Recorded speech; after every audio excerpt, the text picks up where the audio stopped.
rock 2, 3, roll 2, 3.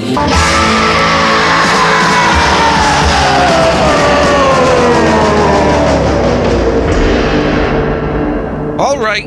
Welcome to the It's Only Rock and Roll podcast. My name is 𝗙𝗲𝗃𝗃, and as always, we have a fantastic guest lined up for today's episode. Since 1979, today's guest has been the drummer of the GoGos, a band whose attitude, style, and sound define the very essence of the 1980s MTV generation. And although technically not the first all-female rock band, unlike Fanny or the Runaways before them, the GoGos were the first to reach #1 in America with their monster hit album Beauty and the Beat, which yielded instant classics like 𝗙𝗲𝗋𝗄𝗃 𝗃 and We Got the Beat. Now, hot off the heels of being inducted into the Rock and Roll Hall of Fame, she recently released a very cool coffee table book, Made in Hollywood, all access with the GoGos. Pot Memoir, Pot Scrapbook. It contains 40 years of private photos from the road and essays by many pop icons, including the band themselves. Please welcome to the It's Only Rock and Roll podcast, Gina Schock. Hello, Miss Schock.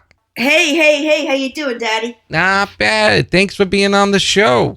Oh, it is my absolute pleasure. Thank you for asking. You've been doing a lot of these, I know. You've been very busy.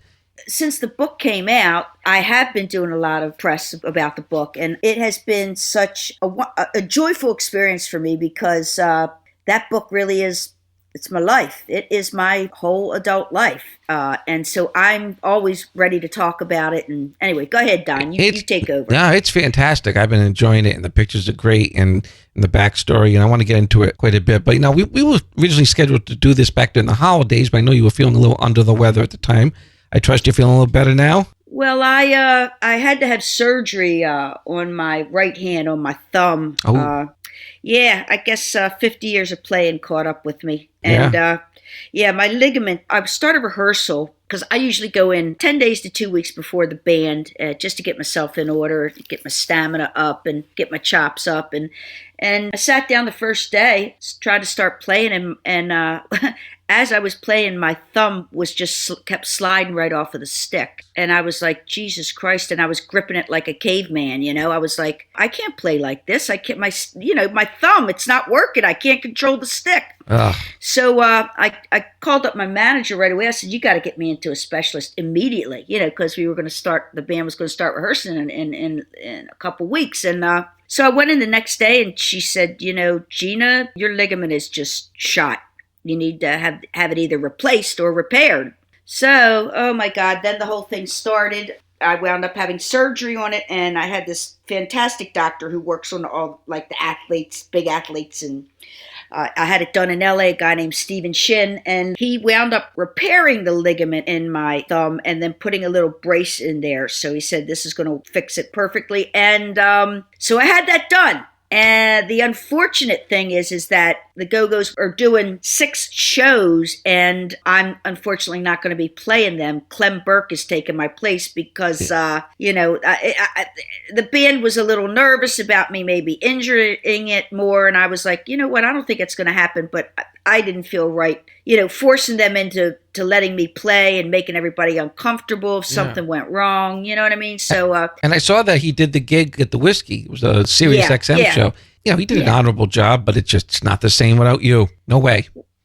Well, when you've been playing with the same band for over 40 years, you got a certain style, and it works seamlessly with the band you've been with. We all know each other's moves. You know what every little move, what it means, and how to adjust or what, you just know what to do. So 𝗀𝗃𝗃's he's an incredible drummer. Man, he's one of the best around. But his style is definitely different. Mm. So it's a big adjustment for everyone. But I'm so happy that he's taken over for me. Is this the first time in like 45 years that you've ever missed a gig? Well, actually, God, now you're bringing it all up. I was one to say that I had never missed a gig, but as of 4 or 5 years ago, I had to have surgery on my neck. And then I had surgery on my shoulder. It's all catching up with me, brother. So I did have my drum tech fill in for me on a show, actually at the Hollywood Bowl. So that would kind of bum me out. But then I was right back, Anyway, I've had that happen before, but it's hard to pull me away from doing a show unless it's something really major like a surgery, Sure, of course. And your health comes first. Well, it's like what I care about is making that band sound great. And if I am not going to be at top shape to do my job, then I wouldn't risk it, you know? And speaking of the band sounding great, congratulations on your induction into the Rock and Roll Hall of Fame. And to quote Stella McCartney when Paul was finally inducted, it's about fucking time. Well, thanks, Don. Well, it was something that we had been waiting for quite a while. And you know, in the last several years, we were like, to hell with it. We don't give a shit if they ever even, if we're not recognized in that way. Because you know what? We know what our value is. We got the fans that love us. You know, we've done all right. Yeah. And then out of the blue, we find out, oh, you're going to be considered now. Oh, your name's in the pot. Okay. And then it was sort of like, well, whatever. Because I'm still thinking like, you know, Christ suppose we don't really get inducted, you know. So anyway, as it turns out, it all worked out for us. And all of a sudden we were like, wow, this is the greatest thing in the world. We love it. Oh, well, you know, at one point we were like, fuck it. And now we're all of a sudden like, oh my God, it is wonderful. And you know, actually it is a wonderful feeling. I had that award on my desk in my office and I look at that and I think, wow, this is like, it's the equivalent of an Academy Award. It's like a lifetime achievement award, you know? It's a big thing to be recognized by your peers in that way. Sure. I've got to say. I just wish the powers that be over there at the hall would get their act together because it's awfully political. And I mean, obviously. But you know, Don, they changed regimes there. So there's different people in there now. And I think that might have been a part of us getting in this past year. Well, there was a little bit with Jan Wenner in the past, right? Yeah. And that's so weird because we used to sit in the office with Jan and smoke pot, you know? Yeah.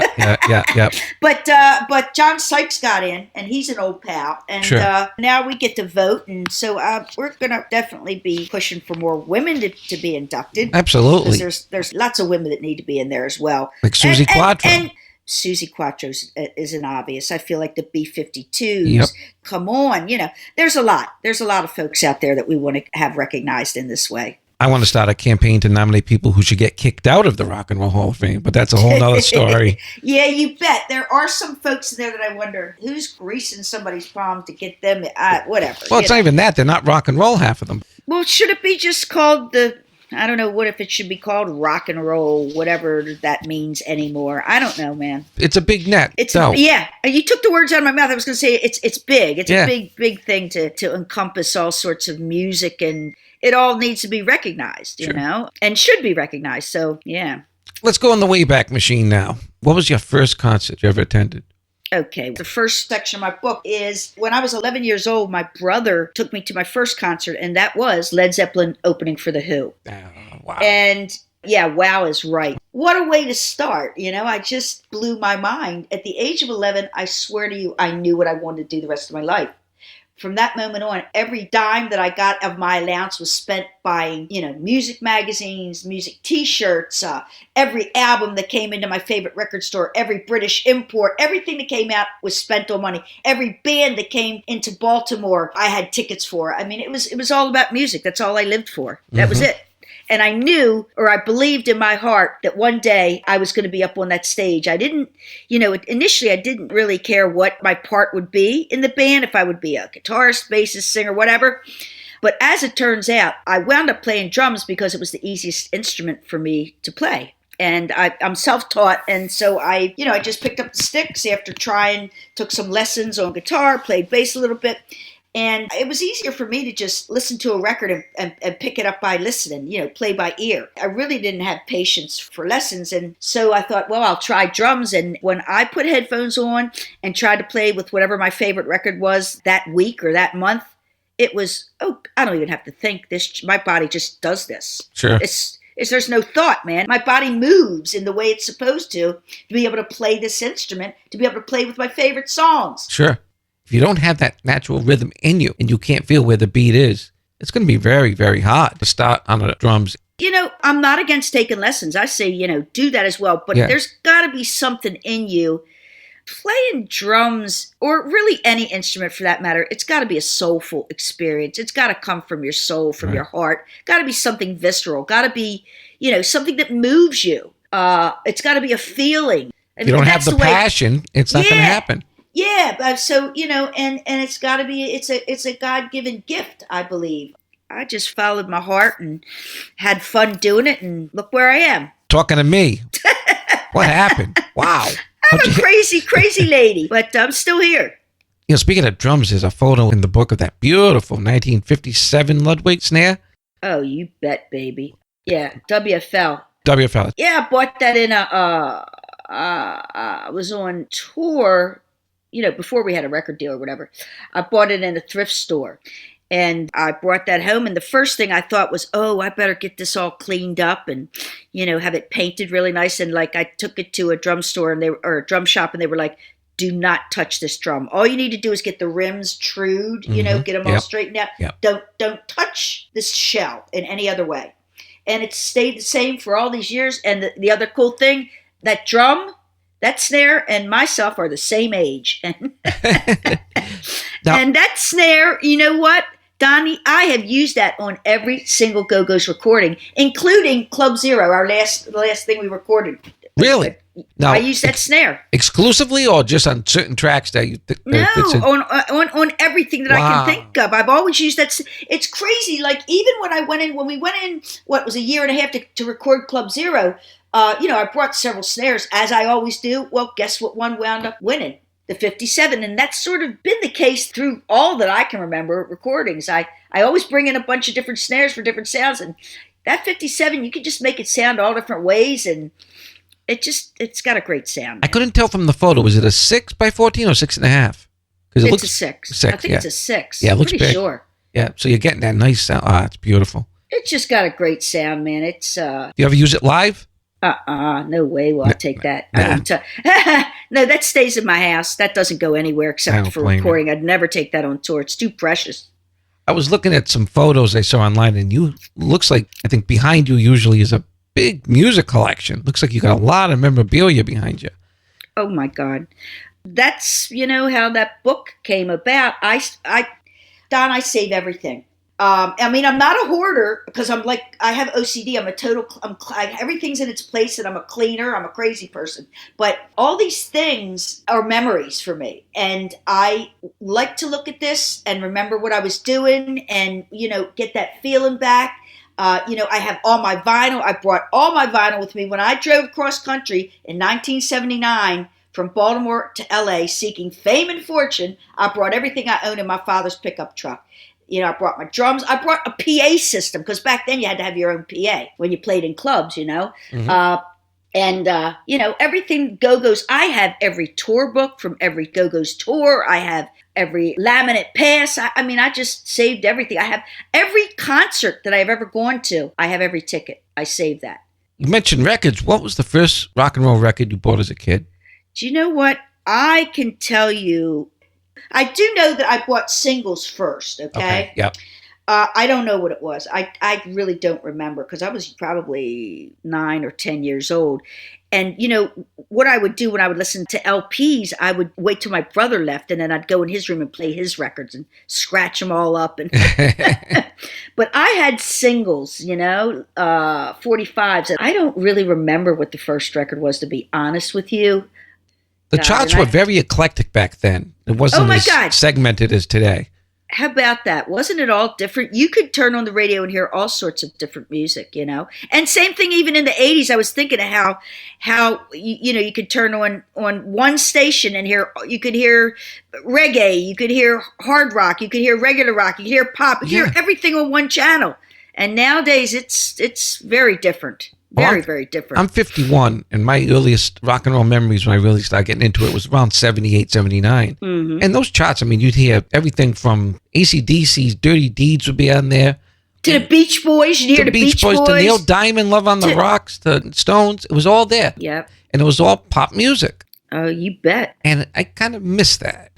Well, we can only control only so much, and when I say we, I mean the general public and folks like myself that are in bands, that start bands, that contribute music, put it out there, and hope to get it out to everyone else to hear. Right. And then you got to let go, And but it would be nice if you got some cooperation from the labels. Kids are not being exposed to this stuff. Do you know what? Well, there's the internet, baby, and that changed the whole game. People are exposed to a lot of stuff, but they get stuck in these little holes where they just listen to certain things. Right. And they're not. You're absolutely right. It's just so different. It's a little disturbing for me, but what the hell are you going to do? That's it. You know what? You just made me walk into my music room, and I'm pulling out some 45s, and let's see what I pull out. Yeah. You're going to die. You are going to die. Here's some of the first. Jesus Christ, look at this. Here is a band called The Boys on Scepter Records. What the hell was Scepter Records? And it was a song called 𝗏𝗢𝗲. Do you remember that song? Oh, yeah. You know who that is? The guy who did the 𝗃𝗀𝗃𝗃 song. What was his name? Rupert Holmes? I don't know. He actually, I think he either wrote that or he was in. It's God damn it, dude! You're so right. It says Rupert Holmes as the writer. It's spelled B-U-O-Y, right? The Bowies or Boys. Yeah. B-U-O-Y. The Boys. Yeah, it's about cannibalism. Believe it or not. It is. Yep. Where on earth did you go? 𝗏𝗢𝗃, God, why don't I know? That's pretty dramatic. See, I'm a child of the 70s, kind of. I remember those. What's weird is I remember those words. Okay, now listen, check out what I got here next. Something on Stang, S-T-A-N-G Records. Mm-hmm. Never heard of them. By the Moments and Whatnots. Girls, Part 1. What the hell is that? No Girls, idea. Part 2. No idea. Okay. Well, here you go. On Columbia, Go Pogo, 𝗲𝗄cy Faith. 𝗲𝗄cy Faith. That was the it was like an orchestra kind of thing. 𝗲𝗄cy Faith. On the other side, the theme from A Summer Place. That's it. Yeah. That's it. It's like instrumental stuff. Yeah. Oh, Hot Smoking Sassafras. I remember that. Love that. Oh yeah. Yep. The Guess Who, Hang On to Your Life. What's the flip on that? Do You Miss Me, Darling? What? Huh. Oh, that's off of that. Oh, Share the Land. Oh man, you know what? I've been listening to the Guess Who. Fucking awesome. Oh, they are. They really are. Great. Oh, and here we go. London Records. Now this is old Honky Tonk Woman. And you can't always get what you want on the other side. Wow, what a single, huh? Double A side. You remember JoJo Gunn? Yes. I love JoJo Gunn. Love them. Run, Run, Run. That was the single. I remember that. The Who, Summertime Blues on Decca Records. And the flip side of that was Heaven and Hell, John Entwistle's song, God right? Damn it. Yeah. Oh, Don, I love you. And then on Windfall, Mountain. I love Mountain, Mississippi Queen. Oh, nice. Oh, man. Well, I got a million of them. We could sit here for hours. How you like that? I know. You made me go in there and look at my 45s. I mean, some of them were as I got a couple years into music, but nevertheless, I was buying 45s. Well, they were cheaper, too. Of course. You had to have enough money to buy LPs. No. And my big deal for me was going to the music store and buying all the UK imports. Now, that was a big deal. That was like such a thrill for me because, I felt like special because nobody else knew nobody else that I hung out with would have any idea what the hell I was buying or what they were buying. I'm like, wait, I got to turn you on to this band. Wait to hear them, blah, blah, blah, blah, on and on. Yeah, I would do stuff like that.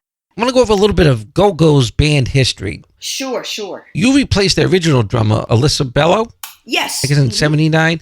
And, I saw that great documentary that you guys put out. It's good, isn't it? It's really good. I love it, Don. I'm proud of it. And it wipes away that awful taste from the VH1 special, which I think was a disservice to you guys. We hated it. We thought it was so trashy and ridiculous and just, same old crap that they always did. But I interviewed Dennis DeYoung, and he said the same thing when they did one about Styx. It's just really, it's not what they expected, and it's all for dramatics, Yeah, it's that sensationalist bullshit.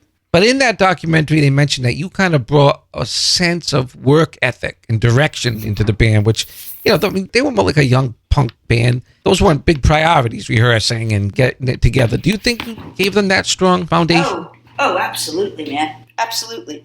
When I first saw them play when I came to Los Angeles, I got in LA Valentine's Day of 79. And the guy that I was with at the time, me and my best friend Babs from high school, we drove across country together. And I was living with this guy, Steve, and Babs and I. And he was like, he knew why I was out there. And he was like taking me to see every band. And he said, there's this band, the GoGos, Gina. I'm going to take you to see them. You're gonna kick that drummer out. And you're going to get the band and make them famous. And I was like, you bet, Steve. So he took me to see the Go-Go's, and I loved them. I thought they were pretty raggedy, but you know what? There was something about them. I just loved them. They were, you know what it was, Don? They were having so much fun on stage, and it wasn't like they were taking everything real seriously. Whereas me, I was so goddamn serious about everything. I needed to lighten up, you know? I really did. And, you know, I'm a Virgo. Everything had to be perfect. And my playing had to be, you know, precision-like. And anyway, I saw them. I loved them. And then I met them at Steve's brother's house, Doug, at a party. And I met Jane and Belinda and the bass player at the time, Margot. And they were like, we're looking for a drummer. Are you interested? And at the time I was in 2 bands, but they weren't doing it for me. I was just, you know, taking up some space there with these other guys. But so anyway, I invited them over to the house, and we played a couple songs, and then that was it. That was on a Sunday. I quit the other 2 bands, and they fired their drummer on Monday. And then we started rehearsing, and these guys were rehearsing like a couple times a month. They had just picked up their instruments, basically, with the exception of Charlotte. She had been playing it for a little bit, but she was playing bass. And I was like, you guys, we really need to rehearse a lot more. And they thought I was a really good musician because, you know, I had been playing for a while. And they just followed my lead, and we started rehearsing 5 days a week after you finish work, not just on the weekend. Right. You know, everybody started getting way, way better. And, you know, Charlotte and Jane started writing more. They started getting really serious about what they were doing because I was dead serious. I came to California on a mission. You know, there's a lot more to the story, but this is sort of the overview. And, I really did sort of kick their butt because I knew there was something there. I believed in my heart that these guys could do something if they got pushed a little harder. And so I sort of brought that to the table. In short order, you guys were recording your first demo, which contained an early version of We Got the Beat, which I think is cool and has a vibe all its own, a little different than the one people know. Yeah. We put that out when we were on tour with Madness and the Specials in the UK. It came out on Stiff Records, and it was an UK import here in the States. And here we are in England thinking like, oh, we're going to be so big over here. Like the States, they don't get us over there. We're way ahead of everybody. We didn't do that well in the UK. They didn't like us very much. And, you know, after spending several months there, we come back to the States, and We Got the Beat is huge in all the clubs. It's being played like crazy. On all the alternative stations, radio stations, they're playing We Got the Beat like crazy. Our manager at the time, Ginger, starts setting up some shows, and everything sold out like right away. And there were lines around the block. Then we're selling out 2 and 3 shows here and there. And it just got bigger and bigger and bigger. Did you record that at Gold Star? Yeah. Yes, we did. We did it with, what the heck's his name? Paul.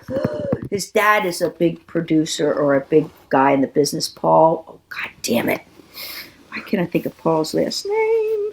When you guys did that, you were aware of the history of Phil Spector recording there and Beach Boys, or did that? I don't recall if we were aware of that. I'm sure it was probably brought up because Charlotte loved the Beach Boys. She was really big into surf music, like, you know, and surf music was kind of new for me because I wasn't listening to that in Baltimore. I'm listening to Zeppelin and, you know, Leonard Skinner and I don't know, The Who, and just heavier kind of stuff. I'm looking on the Stiff single to see if it says anything on there about who produced it. Paul Wexler. Ta-da, that's it. Oh, Jerry Wexler's son? You bet. That was Jerry Wexler's son, Paul. Yeah, he produced it. Mm-hmm. Did I hear a story that when you guys played in New York, I guess it would have been the summer of 1980? Yeah. There were a couple of big people in the audience watching you guys. Oh, yeah, with that, oh my God almighty. Yeah, one I'll never forget, as long as I live, of course. There was a VIP room at the Ritz upstairs, and after the show, we all went in, and, well, we heard, after a minute we walked up the stage, that John Lennon was there. John and Yoko were at the show, but left at the encore, and then a couple months later, he was murdered. Yeah. Oh, my dear God. So he was there, he and Yoko, and Pete Townsend was there. Jeez. And David Bowie and his assistant Coco, who was with him everywhere, they were there. And all the boys from Madness, because we had just been on tour with them, and they were back in the States. So, yeah, man, what a night to remember. I'll never forget it as long as I live. I was just I didn't even know what to say to Bowie because he was such a hero of mine. It was difficult to speak with him, but he was really nice, He was a super cool, friendly gentleman. Pete was a little messed up, so I didn't really get to talk to him. But bad time for him. Yeah. He had on. I'll never forget. He had on a big white overcoat, raincoat, and he had one arm draped on a girl, and one arm and draped on the other side another girl. His arm. Yeah, he was just sort of being led around. Yeah. But he was having a good time. But David Bowie was a bit more coherent, I'd say. So the next big step was working with and meeting Miles Copeland over at IRS?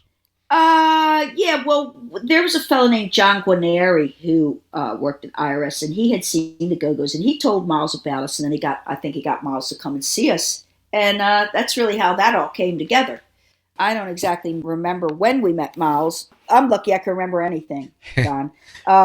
But Miles was then interested in signing us after he saw us play. And he's such a quirky, interesting, kind of goofy guy. He loved the fact just that we were women. I think he said he didn't even care if we could play or whatever. But when he saw us, he thought, wow, they're having fun. They're cute.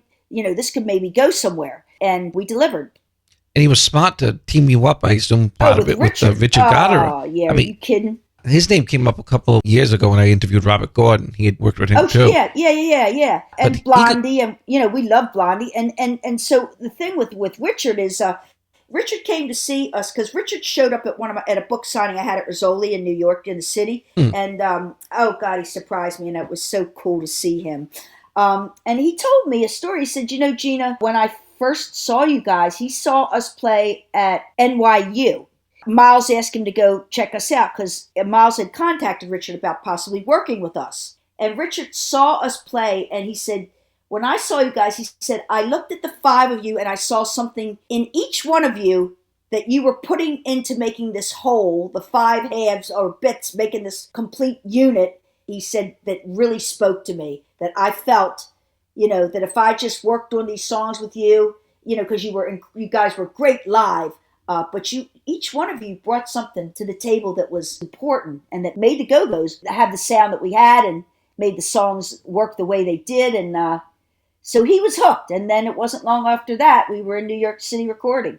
And he goes back to the Angels and My Boyfriend's Back and the Strange Loves and all that stuff. Great songwriter. I still, and this is, I got to kick myself in the ass. I started reading, and I'm halfway through it, and I put it down. Seymour Stein's book. Have you read that, No. Don? Oh, it's fucking great. It's called Siren Songs. And it's about Seymour and Richard getting together and starting Sire Records. They started it together. And wow, what an interesting story. I'm actually 3/4 of the way. I'm looking at the book right now because I have it next to my bed to make me read it, which I need to finish. What a great book. What a really great story. But yeah, Richard was the song guy and Seymour was the numbers guy. Seymour was the guy that was... And Seymour loved to go to shows, He and Richard they'd go see every band when they went to England. They'd see, they signed Talking Heads. They were cutting edge as far as a record company goes. Sure. With the Ramones, my gosh, they signed really cool bands. You opened up for the Police on the Ghost in the Machine tour, right? Oh, sure. That was your first big, huge... What was it like as a drummer, too, getting used to playing? I know you toured Madness earlier, but... playing those big stadiums. Oh, so here's the thing. We went from playing clubs, really. And then in Madness, we played theaters, basically, or large clubs. Yeah. And we came back to the States and we continued playing clubs. And then our manager, Ginger, said, I spoke to Miles and he wants to put you guys on tour opening for the Police. And we're like, oh, of course we want to do that. So we went from our 12-seater van to a tour bus to 20,000 seaters overnight, really. And wow, what an experience. And the coolest part of that was, besides playing with the Police, was that it was very soon after that when we walked on stage, the place was almost full. Normally you go to see, a band and they have an opening act and there's usually not too many folks there for the opening act. But that wasn't the case when we were opening for the Police. That place was pretty packed when we walked on stage. What a duo. These two bands playing together. And it was perfect because we were both really playing great pop music, basically. And the album was out by then, so people knew who you were. And yeah. But the album had been out like 6 months, Don. And, we were still playing in small clubs. When we went on tour with the Police, everything changed. Yeah. We started selling records.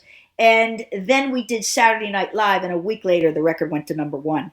Which is what would happen quite a bit with bands who went on Saturday Night Live then. Yeah, how about, the impact that show had on people that were, I remember I couldn't wait for Saturdays because I was dying to see who the musical guest was going to be on Saturday Night Live. It was always going to be somebody really cool.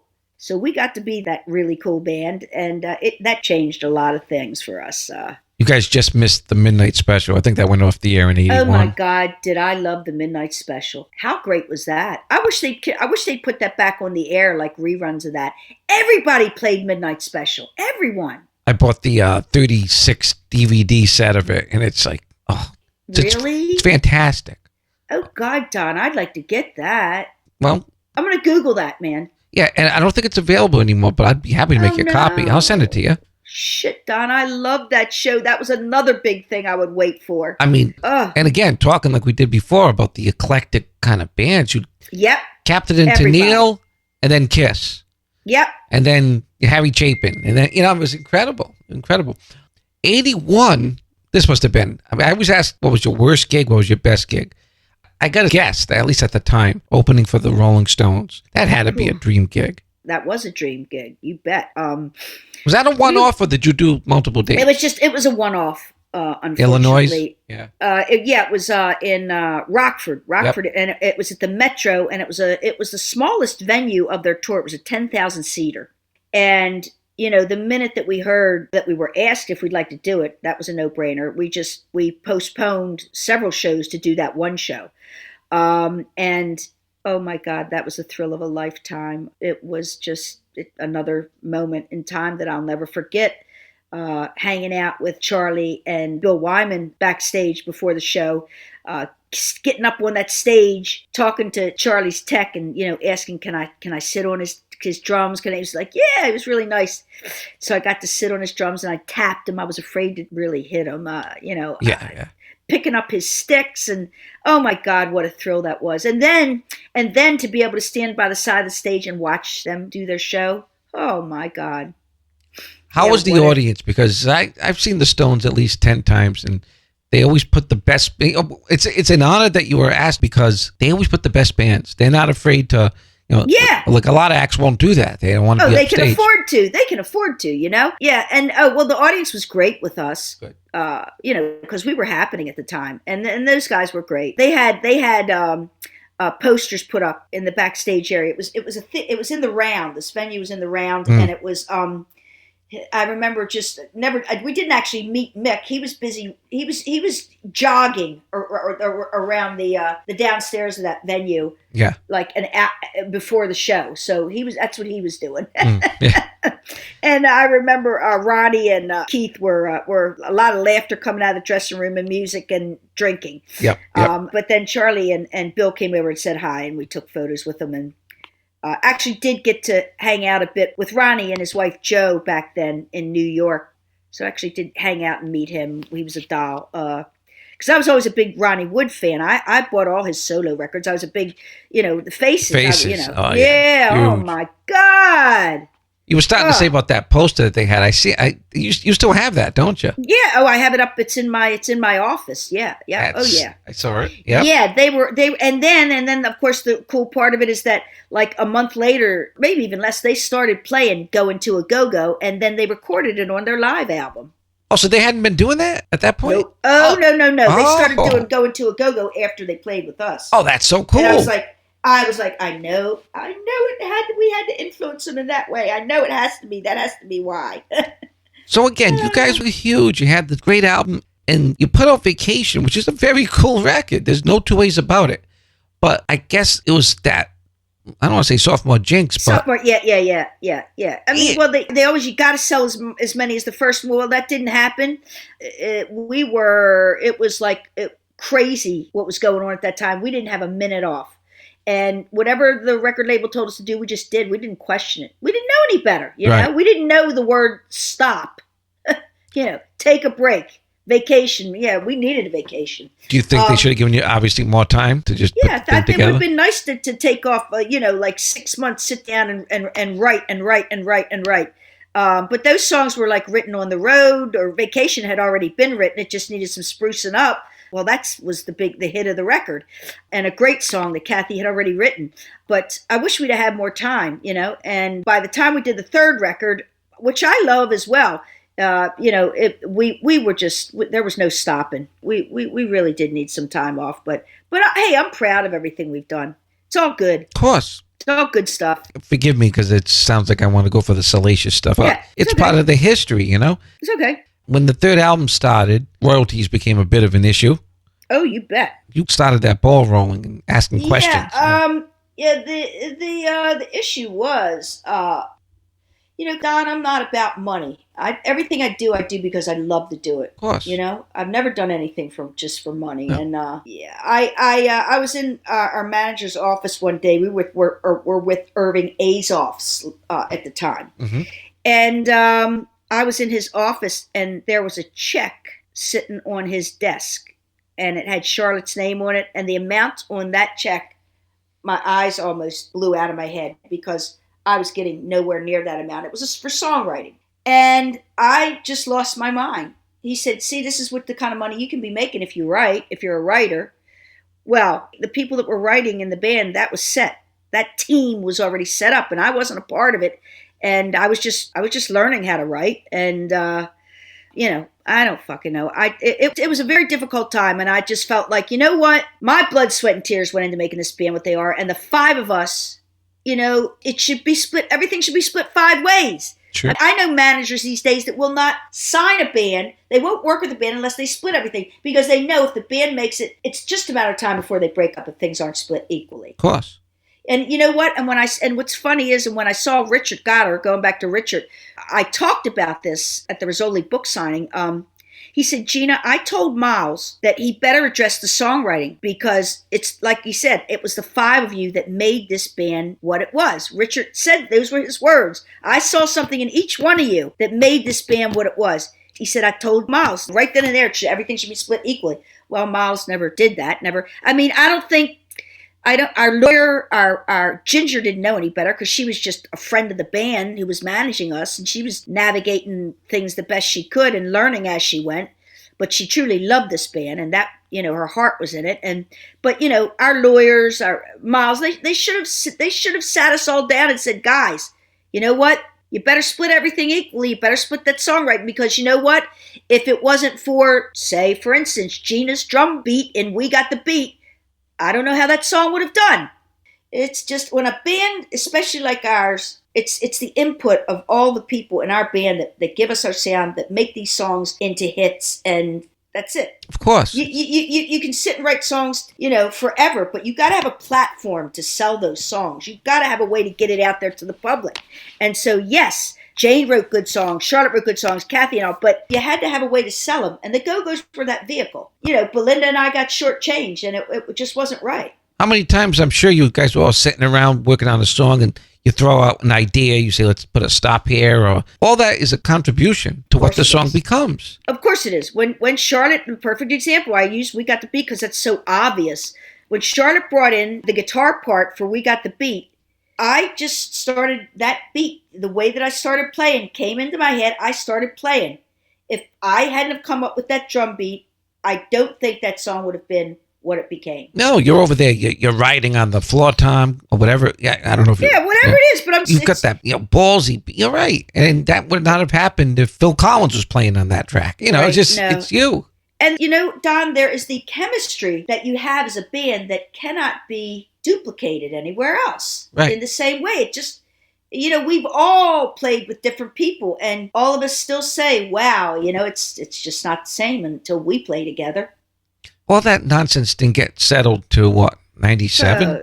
Yeah. It took a while. Late. It's hard to let go of money when you're making a lot of it. Of course. But and you guys broke up, came back together a couple, 3 times.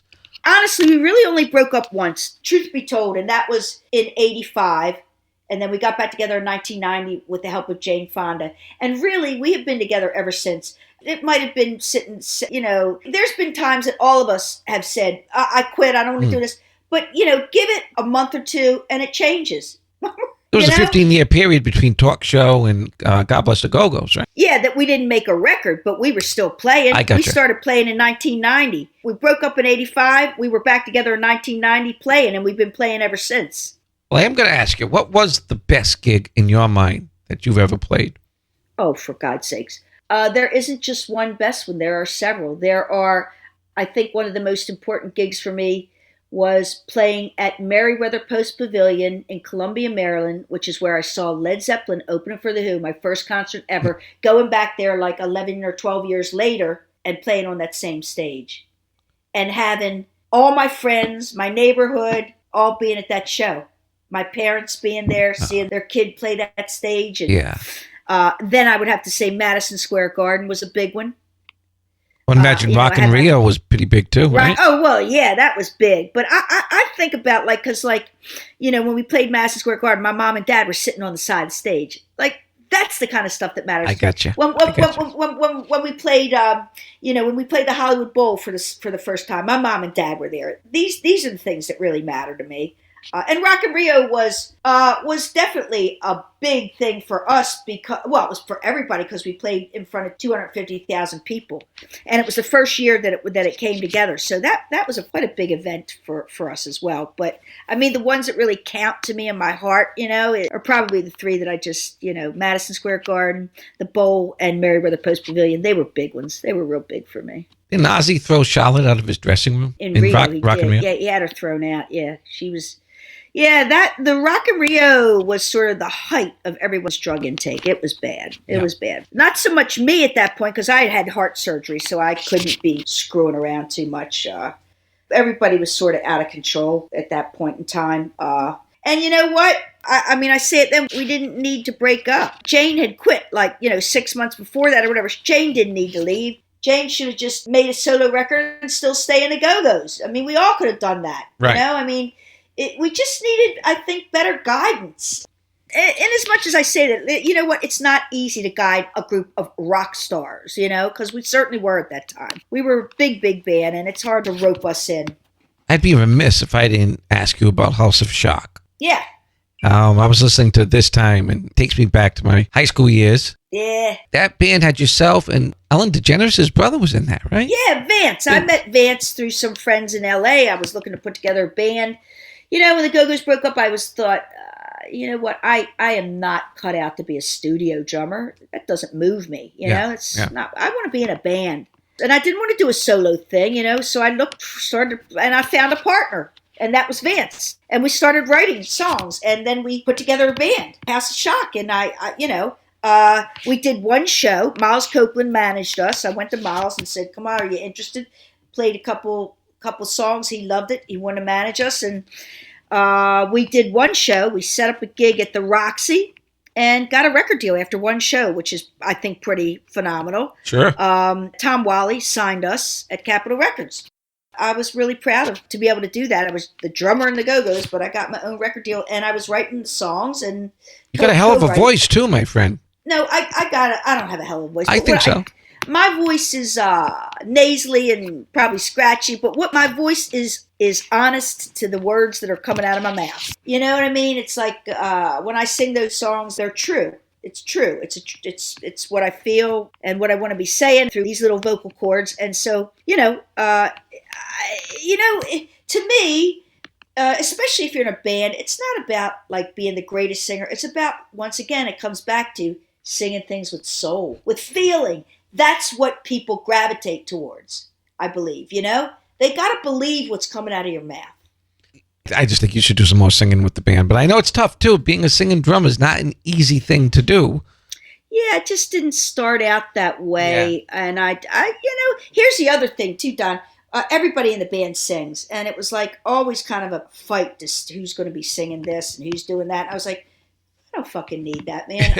I'll concentrate on drums, and that's fine. Sure. But when we did the records, I would always do backing vocals. All right. Yeah, I do backing vocals on the records, but not live. I want to double back real quick. What was the worst gig you've ever done? Oh, shoot. I can remember the worst gig we ever, and where in the hell was it? Somewhere in the Midwest. I can't remember where it was, but it was an outdoor show. And it was torrential downpour. It was like a hurricane hitting.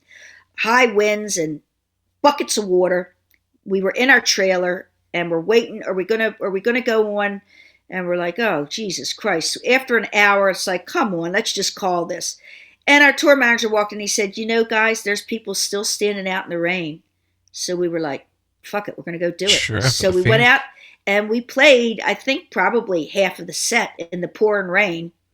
And just thank the audience for being such troopers and being there. Now, you know, we've never had a bad show as far as audience goes, but circumstances, you know. Yeah, well, yeah. Yeah, that was I'll never forget it. It was crazy because I mean, I would have bet that fucking house on it that there was no way we were going to play that night because it was just the weather was so nuts. Yeah. But we did go out there and do it. So if they're willing to stay out there, that's the way we felt. Yeah. We couldn't leave it. I mean, no, we're like, no way, man. We can't walk away from this after these guys been standing out there for an hour. Well, mind you, half the audience had left, but there was still a lot of people out there. We're like, we got to do the right thing here. So we did. Recorded live in 1981, that's the Go-Go's with an early pre-release performance of what would be their third hit single, Vacation. And I want to thank Gina Schock of the Go-Go's for coming on and hanging out with me on the It's Only Rock and Roll podcast. Get her book, Made in Hollywood, All Access with the Go-Go's. Really, it's a super cool collection of photos and essays, and the links to purchase are in the show notes, so check it out. If you want to check us out, you can do so online at www.itsonlyrockandrollpodcast.com or on Facebook, Instagram, or YouTube at It's Only Rock and Roll Podcast. Typed out as all one word, no abbreviations, spaces, or apostrophes, who coincidentally was my favorite Greek philosopher. Thank you. New content is just around the corner, so come back soon. And thanks for listening to the It's Only Rock and Roll Podcast.